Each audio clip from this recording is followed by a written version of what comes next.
নমস্কার বন্ধুরা, রুবিস kitchen and ব্লগসে সবাইকে স্বাগতম। আশা করি তোমরা সবাই ভালো আছো, আমিও ভালো আছি। আজকে রান্না করছি পুঁটি মাছ। দেখেই বুঝতে পারছো আজকে করব পুঁটি মাছের ঝাল। তো কিভাবে করি সেটাই তোমাদের সাথে শেয়ার করবো বলে আজকে পুঁটি মাছটা নিয়ে এসেছি। চলো দেখা যাক কিভাবে করি। প্রথমে নুন দিয়ে আর হলুদ দিয়ে মেখে নেব। ভালো করে আমি এখন একটু মেখে নেব। মাখা হয়ে গেছে, আমি এখন একটা পেস্ট বানিয়ে নেব। 1 চামচ জিরে গুঁড়ো দিয়ে নেব, 1 চামচ ধনিয়া গুঁড়ো দিয়ে নেব, 1 চামচ দিয়ে নেব সর্ষে পাউডার, দিয়ে আমি একটু জল ও লঙ্কার গুঁড়ো 1 চামচ। এখানে ঝাল তোমাদের স্বাদ মতন তোমরা নেবে। আমি 1 চামচ দিলাম, আর দিয়ে নেব হচ্ছে কাঁচা লঙ্কা। এবারে জল দিয়ে একটু মিক্সড করে নেব। কিছুক্ষণ মিক্স করার পর আমি রেখে দেব। এখানে আমি পেঁয়াজ, আদা, রসুন সব পেস্ট করে রেখেছিলাম, তার সাথে টমেটো। তোমরা চাইলে আলাদা আলাদাও পেস্ট করে নিতে পারো। মাছগুলো ভাজার জন্য কড়াইতে আমি পরিমাণ মতন তেল দিয়ে নেব।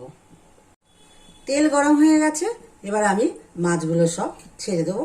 সবগুলো ছাড়বো না, অল্প অল্প করে ভাজবো।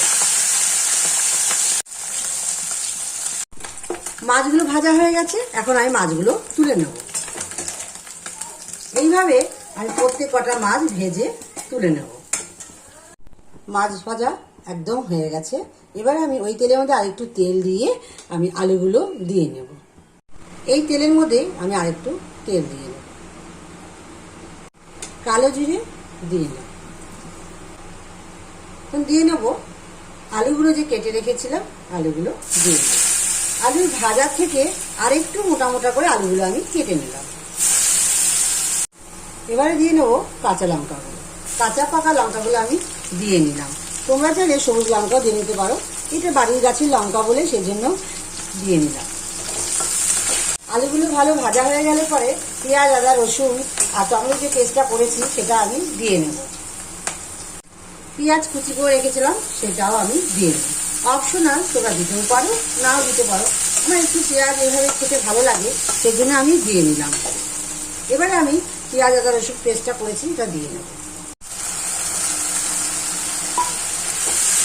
ভালো করে কষিয়ে নেব।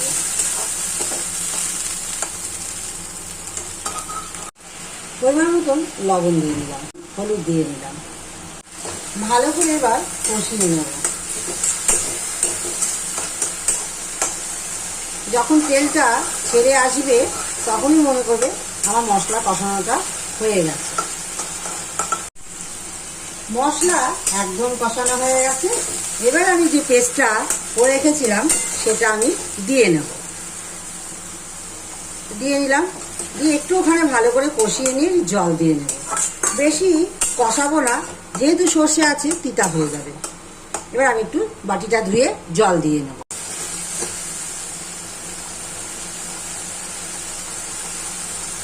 এবার আমি জল দিয়ে নিলাম। খুন্তি দিয়ে এবার দেখে নেবো আলুগুলো সেদ্ধ হয়েছে কিনা। দেখো আমার আলুগুলো একদম সেদ্ধ হয়ে গেছে, আর আমার মশলার ঝোলটাও একদম পারফেক্ট হয়ে গেছে। এবার আমি মাছগুলো দিয়ে নেব। মাছগুলো সব আমি দিয়ে নেব।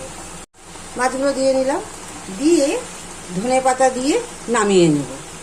মাছের ঝোল একদম রেডি। আমি এখন ধনেপাতা উপর দিয়ে দিয়ে নেব। আমার এই রান্না যদি তোমাদের ভালো লেগে থাকে অবশ্যই লাইক, কমেন্ট, শেয়ার করবে আর সাবস্ক্রাইব করে দিও। সাবস্ক্রাইব করার জন্য তোমাদের কাছে অনুরোধ রইল, পাশে থাকা বেল আইকনটিকে অল করে দেবে। সমস্ত রান্না তোমাদের কাছে পৌঁছে যাবে। আর আজকে এই পর্যন্ত। সবাই ভালো থেকো, সুস্থ থেকো। আগামীকাল আবার দেখা হবে নতুন আরেকটা রান্নার ভিডিও নিয়ে। আজকে এই পর্যন্ত, টাটা।